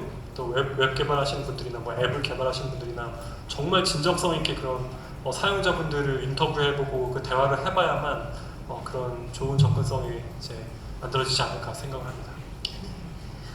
오원석 대표님 아까 이제 발표 내용 중에서도 이 시빅 해킹으로 풀어볼 수 있는 사례도 말씀을 해주셨는데요. 오늘 이제 미션잇 그리고 뉴에이즈와 관련해 가지고 이 부분은 좀 특히 시빅 해킹으로 풀어볼 수 있겠다. 그리고 두 분이 생각하실 때도 오늘 이제 시빅 해킹 발표를 들었으니까 이런 것들은 좀 그 청약을 통해서 시빅 해킹 쪽에서 이런 걸 좀 만들어 주시면 좋겠다. 이런 의견이 있으실 것 같아요. 한 분씩 얘기를 들어볼까요?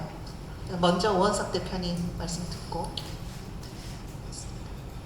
네, 사실 접점이 꽤 있을 것 같은데 그렇게 빨리 찾아질까는 사실 좀 모르겠고, 근데 이제 저도 여러 가지 생각이 들었는데, 아까 그런 손성민 같은 학생도 있었고, 사실 그 데이터라고 하는 게 이런 것들을 해보고 싶은데 그런 데이터가 있는지 없는지 모르는 경우도 많고, 어디 있는데 그게 데이터로 쓰기도 힘들고, 그래서 아까도 말씀드렸지만 한 땀 한 땀이 필요할 때도 있고 어떤 개발이 필요할 때도 있는데, 이것들을 이제 시민 스스로 그들에게 어떤 보람을 줄 수도 있고, 우리가 그 데이터도 필요한 게 있다. 아니면 아까 그 미션 같은 경우도 저희도 사실 그런 그 사진을 모아놓은 게 꽤 있는데, 그런 것들이 더 필요하다거나 아니면 좀 그런 것도 있는 것 같아요. 데이터가 필요해서 그 데이터를 가지고 무엇을 해야 하는 서비스도 있고, 좀 사실은 캠페인성 같은 것들도 있는 것 같거든요. 우리가 이런 활동들을 하는데 우리가 업으로 하는 것도 있고 이런 그 의미로 하는 것도 있지만, 이게 자발적으로 시민들이 참여를 해서 또 이런 거를 해냈다, 이런 것들도 필요할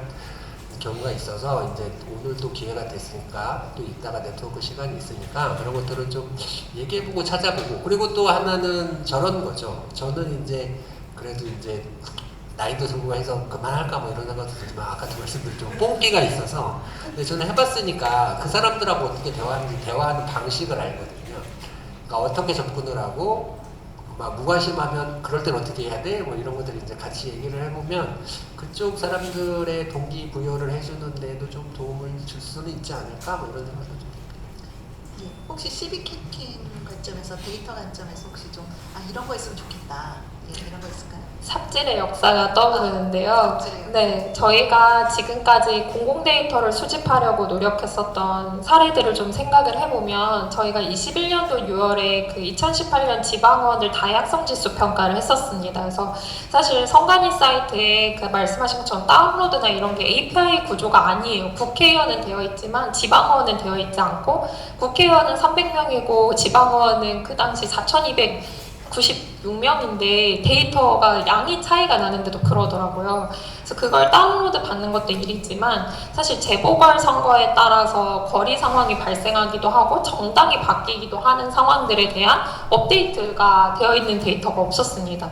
그래서 저희가 226개 기초위에 다 직접 들어가서 찾아서 반영을 하는데, 어떤 사람은 기사 내용과 다르고 어떤 사람은 또 웹사이트 구조가 달라서 정보가 없고 정당 정보를 노출하지 않고, 이런 상황들이 있으면서 아니 이래도 되는 건가? 라는 생각이 들어서, 아까 그 손성민 학생분께서 풀고 계신 문제도 비슷한 고민인데요. 사실 다양성을 시각화해서 커뮤니케이션 하려면 좋은 데이터가 있어야 되는데, 데이터를 수집하고 관리하는 것 자체도 좀 한계가 있다라는 게 한 가지이고요. 두 번째는 뉴에이즈 PD에 들어가 보시면 지역구 의원들의 모든 공약사항을 저희가 다 리스트업을 해놨습니다.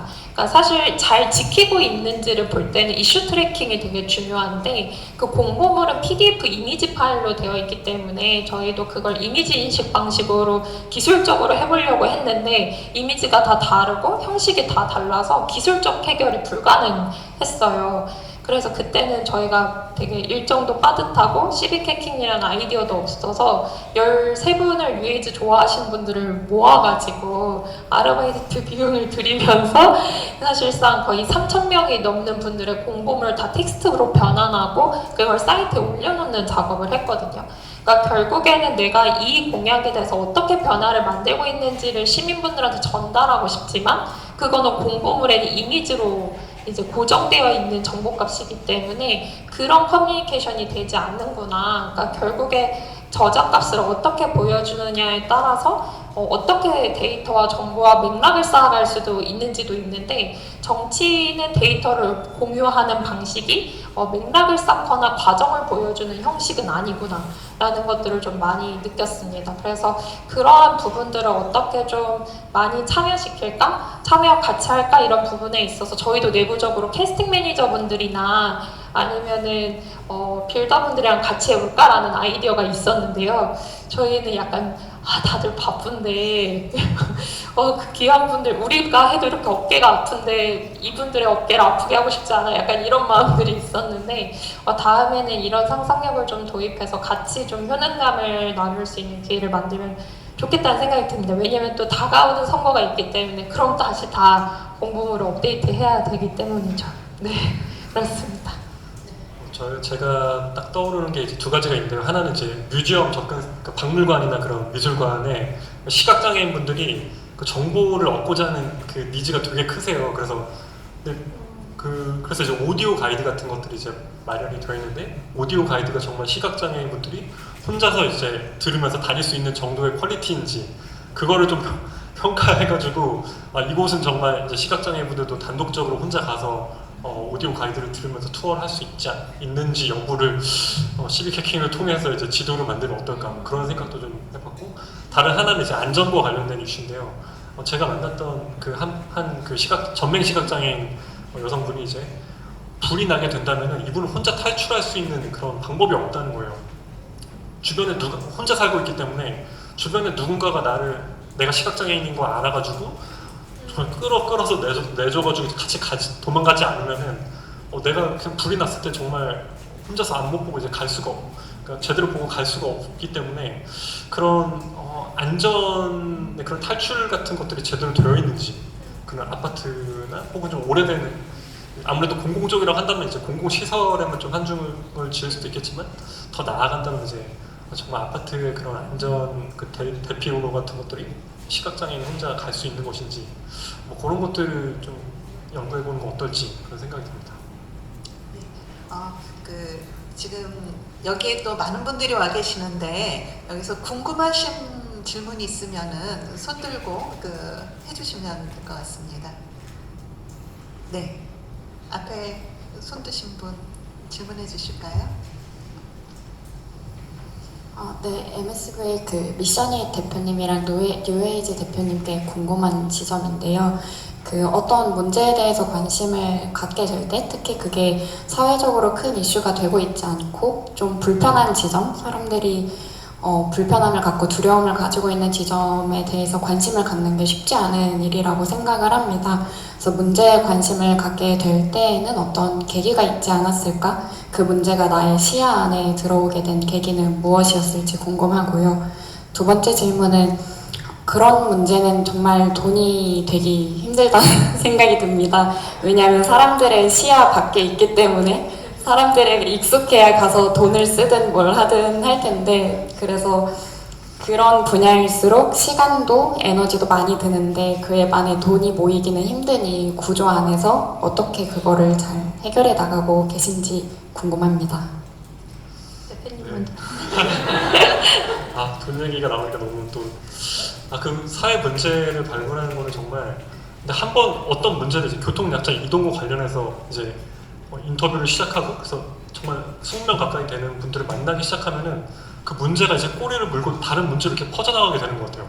제가 이제 ADHD를 가진 분을 인터뷰를 했을 때 그분을 만나게 되니까 공황장애 쪽으로 이제 그분과도 이제 연결이 되고, 혹은 난독증으로도 연결이 돼서 저희가 차후에 이제 발행한 호수 주제 중에 하나가 이제 학습이거든요. 학습 장애를 가지고 있는 사람들, 난독증이나 ADHD나 발달 장애나 그런 사람들이 어떻게 하면 학습을 잘 할 수 있게 만들 수 있을 것인가, 그런 것과 관련된 주제를 해보자 하는데, 한번 인터뷰를 시작하면 어떻게 이렇게 꼬리를 물고 연결이 되는 것 같습니다. 그리고 두 번째로 이제 재정과 관련해서는 MSV 책만으로는 정말 잘 안 되죠. 이제 이걸 책만 팔아가지고 사실 콘텐츠가 이런 선입관을 가져서는 안 되는데, 책만 가지고 잘 안 되니까. 하지만 저희는 이제 기업이랑 B2B로 하는 이런 UX 디자인 프로젝트나 이런 것들이 루트가 많이 있다 보니까 그런 쪽에서 이제 돈을 좀 많이 끌어보고, 전시 같은 것도 이제 다다음 달에도 하는데 그런 것들로 이제 돈 B2B로 주로 이제 유치를 하고, 책만으로도 근데 좀 매출을 많이 올릴 수 있게 연구를 해야겠다는 생각 많이 들고 있습니다. 저 같은 경우에는 사회 문제에 관심을 가졌을 때 특정한 의제나 주제에 대한 깊은 관심을 갖는 사람들을 언제나 동경했었거든요. 근데 어느 순간 깨달은 게 나는 주제보다 해결하는 방식에 훨씬 매력을 느끼는 사람이구나 라는 걸 깨닫게 되었고, 그 정치 문제를 해결하겠다고 결심했을 시점에 저는 그때 일을 쉬고 빼면서 쉬니까 정치가 페인포인트구나 이렇게 생각했어요. 그 전에 열심히 일하느라 정치 뉴스를 볼 시간이 없었거든요. 그래서 이 페인포인트 어떻게 해결해 볼지 라고 그냥 조금 디깅을 해보니 해결할 수 있는 방식이 제가 잘하고 좋아하는 방식과 굉장히 맞닿아 있다는 걸 생각하고 어떻게 보면 다양한 개인의 영향력으로 문제 해결을 하고 싶은데 정치인이 1인 1표네 이 구조 안에서 문제를 해결한다면 좀 더 임팩트가 크겠다라는 관점으로 좀 시작을 했는데 하다 보니까 이 정치 산업에서 해야 하는 역할들에 대해서 언어가 생기기 시작했고 이제는 그 이유가 더 구체화되고 엔드픽처가 좀 선명해진 것 같아요. 초반에는 그것이 아주 명확했다고 하기 어렵지만 오히려 그 과정 안에서 사람들을 만나고 경험을 쌓으면서 좀 구체화되지 않았을까라고 생각이 들고요. 뉴에이지는 그 비영리 조직이다 보니까 처음부터 지속 가능성을 만들지 않으면 문제의 본질까지 가지 못한다는 생각을 했어요. 그래서 우리가 해결하고자 하는 문제가 무엇이고 이 과정이 어떻게 되고 앞으로 어떻게 될지를 처음부터 엄청 자주 공유하면서 돈 달라고 했었거든요. 그래서 이제 2월에 뉴에이지가 시작했는데 4월에 투자 설명회를 열어서 뉴에이지가 여기 2달 동안 여기까지 문제 진단을 했다. 앞으로 이런 모델 가설로 간다. 이 가치와 시스템이 필요하다고 생각하시는 분들 투자하세요. 후원은 뒤에 빠져있는 거고 투자는 직접적으로 들어오는 일입니다. 라고 하면서 이제 투자 설명을 했고 그러면서 저희가 아무것도 하지 않고 오가닉하게 한 7개월 동안 130만원, 월 130만원 정도가 구성이 됐고요. 그 다음에 연말 후원 캠페인 때 그냥 영수증 만들어서 뉴에이즈 2명인데 월 최소 500만원 있어야 지속할 수 있으니까 뉴에이즈가 하는 일 계속 진행됐으면 좋겠으면 후원하세요! 이렇게 해서 저희가 이제 월 500만원을 목표로 해서 후원 캠페인을 했습니다. 그래서 지금 뉴에이즈는 제가 펠로우십으로 받는 비용을 포함해서 내부 운영비를 그 개인 후원으로 다 운영할 수 있는 자립 형태를 좀 갖춰놨고 오히려 사업비를 저희가 펀딩을 받으면 다 사업비에 쓰고 있습니다. 그렇게 해서 어떤 지원 사업에 뉴에이즈가 가진 모델을 가져다 붙이는 방식보다 우리가 하고 싶은 프로덕트를 정하고 매칭할 수 있으면 그 지원 사업을 해서 그 돈을 오롯이 저희가 원래 하려고 했던 문제 해결 본진에 연결하는 방식으로 하고 있는데요. 그렇게 하니까 좀 의사결정 관점에서도 좋은 게 운영비가 개인 후원이라고 했을 때 저희가 정말 귀하게 쓰거든요. 이거 우리 빌더분들이 마음을 모아주셨으니까 함부로 쓰면 안 돼. 약간 이 애티튜드가 생기는데 사실 사업비를 쓸 때 그런 태도면 사실 사업을 안 하겠다는 거거든요. 좀 더 볼드하게 집행해야 되는데 이건 귀한 돈이니까 아꼈어 이렇게 대표가 그렇게 할 수 없잖아요. 근데 오히려 사업비를 모두 진짜 사업에 쓰다 보니까 의사결정의 우선순위를 설정했을 때 지속 가능성이나 비용이 아니라 진짜 이 문제를 해결할 수 있는가, 어떻게 해야 더 좋은 성과를 낼 수 있는가를 기준으로 좀 돈을 집행할 수 있다는 효과도 있는 것 같아서 앞으로도 뉴에이즈는 좀 내부 지속 가능성을 뉴에이즈의 가치를 믿고 함께 만들고 싶은 빌더분들을 통해서 구축하고 사업비를 그 외의 방향으로 찾는 것, 그리고 뉴에이즈 피드 같은 경우에는 지금 수익 모델을 좀 고려하고 있는 가설이 있어서 그 뉴에이즈 피드를 통해서도 서비스 이용료로 수익 창출을 할 예정입니다. 박수 쳐드려야 돼요. 감사합니다. 2부 순서가 계속되어야 되기 때문에 저희가 사실 좀 시간을 초과했습니다. 그래서 아쉽지만 여기서 마무리를 해야 될 것 같은데요. 오늘 행사 지금 커먼즈 펍이랑 같이 하고 있는데 저희 그 코드가 지향하는 개방, 다양성, 또 참여, 그리고 그 디지털 혁신을 만들어가는 커뮤니티, 이 키워드와 세 분이 활동하는 것들이 굉장히 맞닿아 있다고 생각이 들었습니다. 그래서 오늘 어떻게 보면 꿈꾸는 디지털 혁신가 이렇게 이제 말씀을 드리고 싶은데요. 꼭 마지막으로 남기고 싶은 말 간단하게 한마디씩 듣고 이 자리 마무리하도록 하겠습니다. 짧고 임팩트 있게. 네. 시빅 해킹이라는 관점 혹은 커먼즈라는 관점에서 뉴에이즈의 변화가 수렴되거나 목표 중심으로 되는 것뿐만 아니라 어떻게 더 넓게 확산될 수 있을지를 좀 고민할 수 있는 시간이어서 아주 감사한 시간이었습니다. 감사합니다. 네. 한마디 짧게. 하여튼 저는 이제 접근성과 관련해서 계속 이제 생각을 많이 하고 있으니까 제가 좀 인상 깊었던 한 구절을 좀 소개를 해드리면요. 발달장애인 아이들을 위한 프로그램을 개발하고 계신 운영하고 있는 뮤지엄의 담당자분이셨는데 많은 발달장애인 아동의 부모님들이 우리 아이가 이제 한 주간 잘 살았으니까 다행이다 이런 식의 안도의 한숨을 많이 내신다는 얘기를 많이 해주셨어요. 하지만 이제 이런 발달장애인 아이들이 또 최상의 하루, 정말 우리 모두가 정말 최상의 경험, 정말 즐거운 한 주를 살아가고자 하는 마음이 다 있잖아요. 그렇기 때문에 이런 최상의 경험, 최상의 그런 즐거움이 장애인 의무를 떠나서 모든 사람들한테 있어야 된다는 생각이 듭니다. 네, 감사합니다. 네, 저는 뭐 아무튼 초반에도 말씀드렸지만 오늘 주인공은 저희가 초대한 두 분이라고 생각을 하고, 그리고 12개 킹이나 아니면 저희 코드하고의 접점을 만들어 볼 수 있는 기회들을 많이 만들어가고 여기 계신 분들하고 만들어 갔으면 좋겠고요. 두 분이 하시는 일들이 사실 정말 멋있잖아요. 그래서 잘 되기를 바라겠습니다. 네, 오늘 경청해 주셔서 감사합니다. 여기서 마치겠습니다.